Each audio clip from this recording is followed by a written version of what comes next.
10월 8일 화요일 기도를 돕는 그 사랑 매일 묵상. 오늘은 시편 73편 10절에서 14절입니다. 오늘이 10월 8일이죠. 날짜를 제가 어제 월요일도 틀리고 그리고 자꾸 날짜가 잘못된 것 같은데 10월 8일 화요일입니다. 시편 73편 계속 악인들이 잘 되는 것에 대해서 좀 시기하는 그런 시편이 지금 계속 진행되고 있습니다. 13절에 보면 내가 내 마음을 깨끗하게 하며 내 손을 씻어 무죄하다 한 것이 실로 헛되도다. 지금 그런 표현이 있습니다. 그러니까 내 손을 씻어 무죄하다 한 것이 실로 헛되도다 라는 제목을 가지고 좀 말씀을 나눠보려고 해요. 지금 이 얘기가 무슨 얘기입니까? 내가 정말 거룩하게 살았는데 왜 악인이 잘 되지?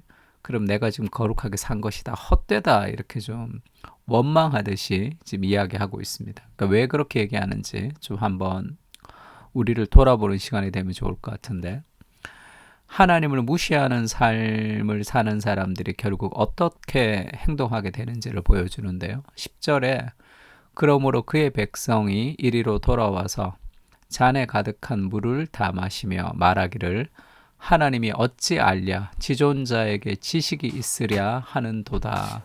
그러니까 지금 그의 백성이 왔다고 할 때 지금 이게 하나님을 잘 믿는 백성이 아니고 8절에 보면 그들은 능욕하며 악하게 말하며 높은 데서 거만하게 말하며 그들의 입은 하늘에 두고 그들의 혀는 땅을 두루 다니도다. 그러니까 자신들이 마치 하나님인 것처럼 그렇게 교만하게 자신들의 성공과 자신들의 돈과 자신들의 힘을 막 과시하는 거죠. 하나님 없는 것처럼. 그러므로 그의 백성이 이리로 돌아와서 잔에 가득한 물을 다 마시며, 이게 이제 명확하게 무엇을 뜻하는지는 잘 알기가 쉽지가 않지만 여러 주석들에 보면 잔에 가득한 물을 마신다는 것이 이게 잔에 가득한 물이 좀 좋은 거, 선한 것인 경우가 있겠죠. 그걸 그냥 자기들이 다 마셔버린다는 거예요. 잔에 가득한 물을 그냥 자기들이 다 마셔버리고, 그러니까 그게 나쁜 행동이죠. 그 나쁜 행동을 하면서 하나님이 어찌 알랴, 하나님 없다는 거야. 지존자에게 지식이 있겠냐, 이런 것을 알겠냐, 하나님 없다라고 생각하니까 이런 악한 행동들을 마구잡이로 하고 있는 거죠. 그러니까 내가 하나님이 계시다고 할 때, 하나님이 마치 나를 보고 계시다고 하면 나를 속박하는 것 같고 나를 제어하는 것 같은 느낌이 들 때가 있고, 내 마음대로 원하는 것을 하는 것은 자유롭다고 생각하지만 인간이라는 존재는 자신이 원하는 거, 하나님이 없다고 생각할 때는 반드시 악을 행하는 삶의 본성이 있는 거죠.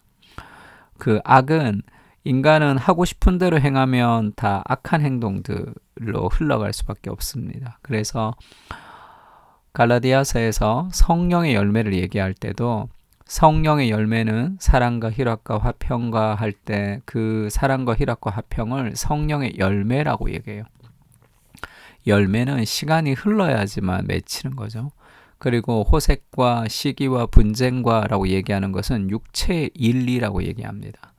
그 왜 육체는 일이고 성령은 열매냐? 성령은 시간이 걸리는 것이고 농사처럼 육체는 본능적으로 그렇게 되는 거죠. 그냥 가만히 놔두면 호색과 술 취함과 시기와 분투와 그렇게 싸움과 그렇게 흘러가는 것이 인간의 본성입니다. 그래서 리차드 도킨스 같은 사람이 하나님이 없다, 이제 네 마음대로 살아라, 이런 문구를 이제 버스에 막 광고를 하기도 하고 그랬죠. 하나님 없어, 하나님이 어찌 알랴, 네가 원하는 대로 하라 그러면 약자들을 괴롭히고 자신들의 어떤 욕구를 채우고 싶어하는, 그것이 인간의 본성이죠. 인간의 본성입니다. 어린아이들도 순수한 것 같지만 그 어린아이들, 그 어린 시절에 책 보는데 자기 집에 친구들이 오거나 친척들이 와서 그렇게 자기가 좋아하는 책 꺼내면 그 싫어한단 말이에요. 그리고 굉장히 좀 기분 나쁘게 자기 거를 빼앗기고 싶지 않는 그런 마음을 가지고 있을 때도 있습니다. 그래서 하나님이 없는 인간의 본성 그대로 하자면 결국 다른 사람 억압하고 자신을 하나님의 자리에 두는 그런 행동을 하는 거예요. 그게 하나님 없는 사람의 삶의 결과입니다.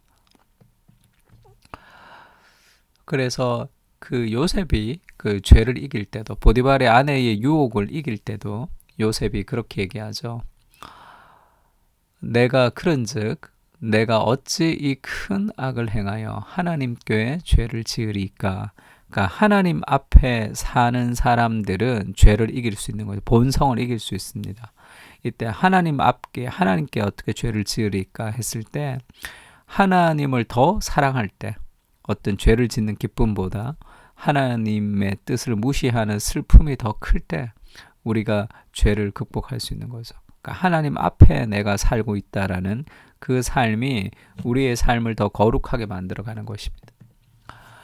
그리고 12절, 13절 보면 재밌는데, 볼지어다 이들은 악인들이라도 항상 평안하고 재물은 더욱 불어나도다. 그러니까 너무 가슴이 짜증이 나는 거예요. 내가 내 마음을 깨끗하게 하며 내 손을 씻어 무죄하다 한 것이 실로 헛되도다. 이렇게 얘기하죠. 나는 종일 재난을 당하며 아침마다 징벌을 받았도다. 그러니까 자기가 너무 힘든다는 거예요. 그 힘든 이유가 뭐냐면, 내가 힘들기 때문에 힘든 게 아니라 악인들이 잘 되기 때문에 더 힘든 거예요. 그렇게 나쁜 악인들, 하나님을 믿지 않고 사람들을 무시하는 사람들이 권선징악이 돼야 될 텐데, 그들이 멸망당하고 그렇게 선하고 착한 사람들, 하나님의 말씀을 믿는 사람들이 잘 돼야 되는데 세상이 거꾸로 된 것 같단 말이에요. 그렇게 악인들이 항상 평안하고 재물이 더욱 불어나는 거. 그러면서 아이고 내가 이렇게 신앙생활 하면서 거룩하게 산 게 무슨 소용이냐, 다 헛되다, 이런 실망에 빠질 때가 있다는 거죠. 이런 실망에 빠질 때 우리는 자신의 마음을 깊이 돌아봐야 됩니다. 지금 하나님이 이 시인의 마음을 깊이 돌아보게 하고 있죠. 그가 거룩한 행동을 했던 동기는 뭐죠? 무언가를 더 잘 되고 싶은 동기가 있었다는 거죠. 그가 하나님을 열심히 믿었던 이유가 뭡니까?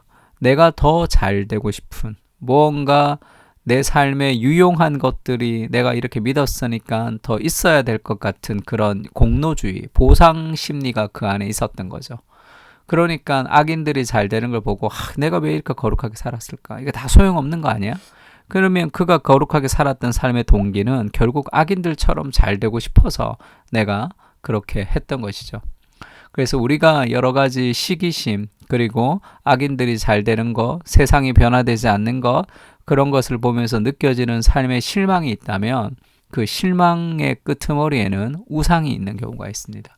그러니까 내가 열심히 신앙생활 했던 이유가 그것이 평안하고 재물을 더 얻고 싶었던 마음이 있었던 거죠. 그것을 회개하면서 우리가 더 하나님 앞에 거룩해지는 것입니다. 그러니까 나의 불편한 마음을 좀 돌아볼 필요가 있어요. 누가 시기가 나거나 굉장히 불편하거나 내가 감정적으로 다운되거나 했던 그런 시기와 질투와 비교의 끄트머리에 내 신앙의 우상이 들어있을 때가 있습니다. 팀 켈러가 이렇게 얘기했어요. 종교적인 사람은 하나님을 useful하게 하나님을 아주 이용하는 거죠. 유용하게 생각하는 거죠. 종교적인 사람은 하나님에 대해 생각할 때. 근데 정말 기독교인들은 하나님을 왜 찾느냐 하면 하나님의 아름다우심을 우리가 느끼고 하나님의 사랑을 느끼고 그래서 하나님을 찾는 거예요. 그러니까 하나님을 이용 대상으로 생각하는 사람이 있고, 하나님을 위해서 내가 이용해드리고 내가 이렇게 희생해드리고 싶은 그런 사람이 있죠. 하나님을 이용하는 사람이 있고 내가 주를 위해서 삶을 드리는 사람이 있습니다. 그게 하나님을 내가 유용하게 생각하느냐, 나에게 도움이 되는 알라딘의 램프처럼 무언가 내가 내 삶의 주인이고 하나님이 뭔가를 도와주는 사람으로 생각하는 것이냐, 하나님이 주인이시고 내가 그분을 위해서 인생을 드리고 싶으냐, 그것이 이 신앙의 궁극적 차이겠죠. 사랑이라는 것은 오래 참는다, 온유하다, 시기하지 않고 자랑하지 않고 교만하지 않는다, 모든 것을 참으며 믿으며 바란다 할 때 이 사랑이라는 것은 나를 희생하는 거죠. 사랑은 자신의 만족을 채우는 게 아닙니다. 오래 참는 거, 온유한 거, 그리고 자기의 유익을 구하지 않는 거, 악한 것을 생각하지 않는 거, 이것은 굉장히 힘든 일이잖아요.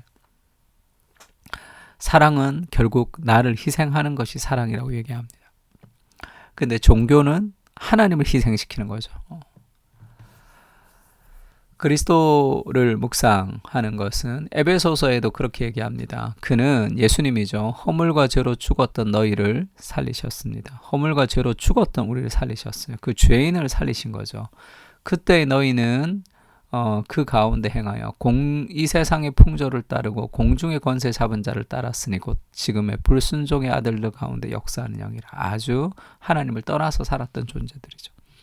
그러나 우리가 그런 본질상 진노의 자녀이었는데 2장 3절에 보면 2장 4절에 긍휼이 풍성하신 하나님이 우리를 사랑하신 그 큰 사랑을 인하여 허물로 죽은 우리를 그리스도와 함께 살리셨고 너희는 은혜로 구원을 받은 것이라. 우리는 죄인이었지만 그리스도께서 우리를 위해서 우리를 사랑하신 그 큰 사랑, 그래서 우리가 그 사랑 교회가 지금 여기에서 나왔죠. His great love입니다. 그 큰 사랑으로 우리가 구원을 받았습니다. 이것이 그리스도가 우리를 유용하게 생각했다면 쟤 좀 잘 써먹어야지 그렇게 생각한 것이 아니라 우리를 사랑하셔서 죄인인 우리를 위해서 자신을 드린 것이잖아요. 그 사랑을 깊이 경험할 때 우리도 하나님을 이용의 대상이 아니라 사랑의 대상으로 내 자신을 주를 위해서 드리겠습니다. 그렇게 고백하며 신앙생활 할 수 있는 거죠. 삶이 내 뜻대로 되지 않으면 주님을 섬긴 것을 억울해합니다. 나의 열심의 동기는 무엇이었습니까? 내 뜻대로 되지 않는 상황을 만날 때마다 나는 하나님을 나의 보탬을 위해서 이용하는 사람인가, 주를 섬기기 위해 나를 희생하는 사람인가를 늘 돌아보게 하여 주시옵소서. 하나님의 사랑에 감격해서 그 사랑으로 내 삶을 희생하며 드리기를 기뻐하는 거룩한 주님의 백성으로 살게 하여 주시옵소서. 아멘. 시편을 통해서 하나님을 이용의 대상인가, 내가 하나님을 위해서 희생하고 싶은가, 하나님을 내가 유스풀한 존재로 정말 하나님의 그 아름다움을 내가 추구하며 살아가는 존재인가. 우리 그렇게 우리 안에 있는 시기와 두려움을 만날 때마다 내 삶의 우상들을 점검하며 기도했으면 좋겠습니다. 다 같이 기도하겠습니다.